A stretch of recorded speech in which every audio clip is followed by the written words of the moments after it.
हिमालय की गोद में हर्षिल वैली में बसा एक छोटा सा गांव, जहां ना शहरों की चहल पहल है, ना ही भीड़ का शोर। फिर भी लाखों श्रद्धालु इस गांव की एक झलक पाने को तरस जाते हैं।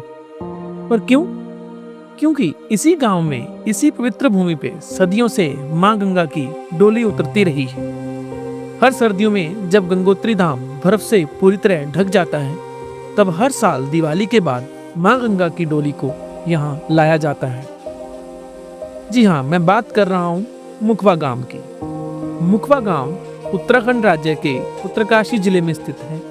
यह गांव भागीरथी नदी के किनारे बसा हुआ गंगोत्री धाम से लगभग 20 किलोमीटर दूर है। दिल्ली से इसकी दूरी लगभग 490 किलोमीटर, ऋषिकेश से लगभग 270 किलोमीटर और देहरादून से लगभग 250 किलोमीटर है।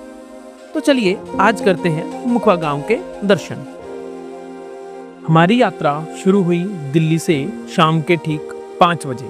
ऑफिस की थकान के बाद दिल में उत्साह था, क्योंकि मंजिल थी मुखवा गांव, ऐसा स्थान जहां मां गंगा सर्दियों में वास करती है।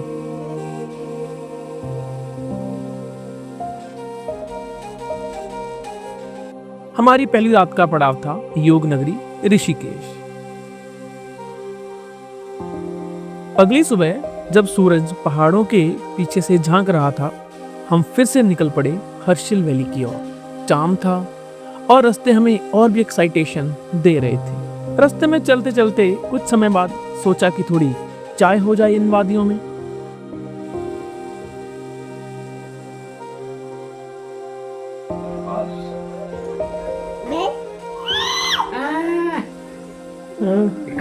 जय खाएगा कुछ? क्या खाना है? खाएगा? वो खाएगा ये?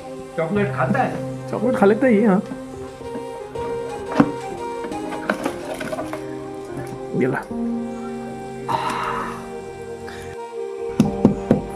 अंकल जी, आपको काम करते हो यहाँ पे? उसे तो टाइम तो काफी हुआ, लेकिन ये काम मेरे पास अभी है। पहले राशन का था ना मेरा। पहले रेस्टोरेंट का था? हाँ, मैं राशन वगैरह। अच्छा, राशन वगैरह। हाँ, परचून का। ये तो हमने अब किया क्योंकि परचून का काम तो रहा नहीं, तो परचून का काम नहीं रहा। हाँ, बातें नहीं रही है। गाँव पलायन हो गए, गाँव में कोई है ही नहीं, खाली हो गए, सारा खाली है ना।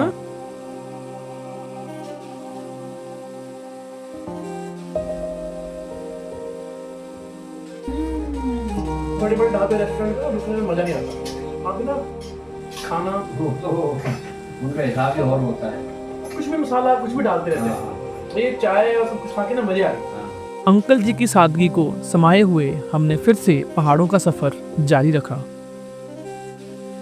यहाँ से रह गया है कुछ 60 किलोमीटर और बीच में रास्ते में कुछ ऐसा नज़ारा देखने को मिला कि मेरे को रुकने में मजबूर होना पड़ा। आप देख सकते हो यहाँ पे सामने। तो ये डॉगी साहब किया हुआ है, ये अपनी मस्ती है।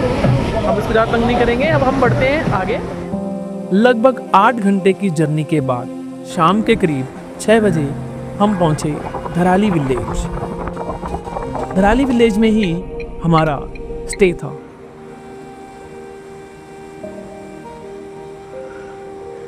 बालक जो है इसने तबाही मचा रखी है।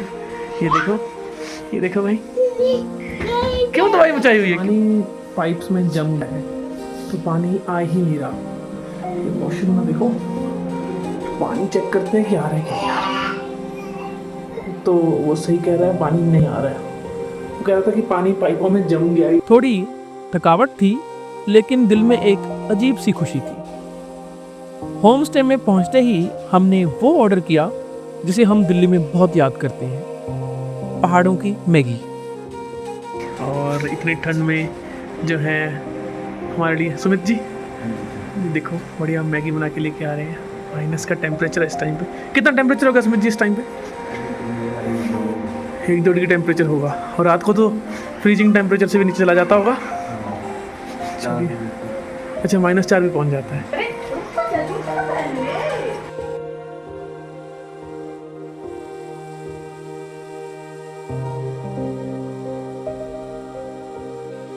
रात में पहाड़ों में शांति थी, मगर हमारे बेटे को तो मस्ती सूझ रही थी।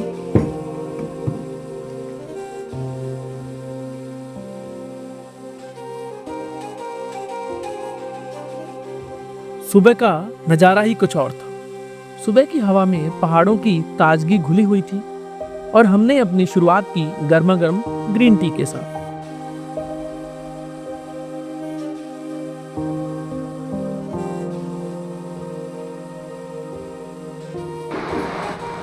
जैसे ही देखो यहाँ पे सनलाइट आई है, छत के ऊपर जमी हुई बर्फ वो जम गई है और ऐसा लग रहा है कि बारिश हो रही है। पूरी की पूरी यहाँ पे बर्फ जम गई है, देखो भाई साहब। ग्रीन टी की गर्मी और उस पल की ठंड एकदम परफेक्ट कॉम्बिनेशन था हमारे मुखवा गांव के ट्रैक की शुरुआत के लिए। केयरटेकर ने बोला कि हमें मंदिर जाना है। अच्छा, यहाँ गंगा मैया यहाँ पे स्थापित है, वो कह रहा था कि आप जरूर जाएं। जय गंगा मैया। ट्रैक की शुरुआत के कुछ ही देर बाद हम पहुंचे उस पुल पर जो धराली गांव को मुखवा गांव से जोड़ता है। भागीरथी नदी के ऊपर बना वो पुल दो दुनियाओं को जोड़ रहा था।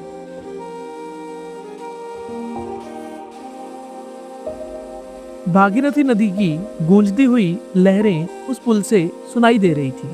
पुल के उस पार हमने अब छोटा सा मगर खूबसूरत ट्रैक स्टार्ट कर दिया था।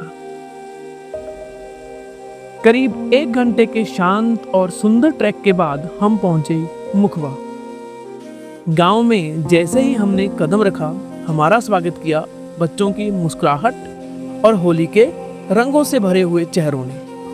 जी हाँ, आज हमारी होली थी मुखवा विलेज में।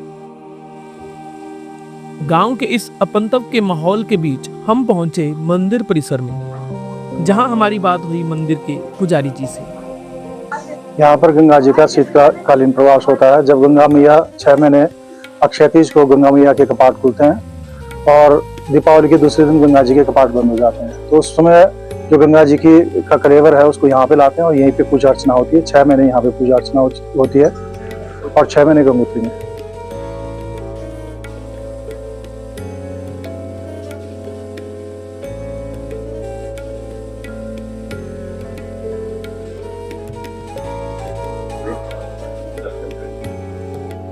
गंगा जी का कौन सा फ्लेवर सबसे यहाँ पे जो है हमारे?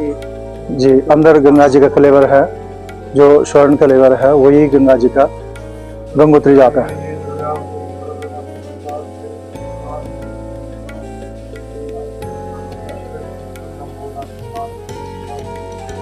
यहाँ हमारी मुलाकात हुई एक एनर्जेटिक और इंटरेस्टिंग पर्सन से। स्कूल में आर्ट एंड क्राफ्ट।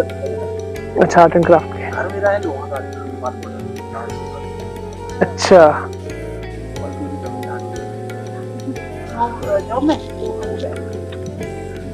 तो बड़ी दूर से मतलब।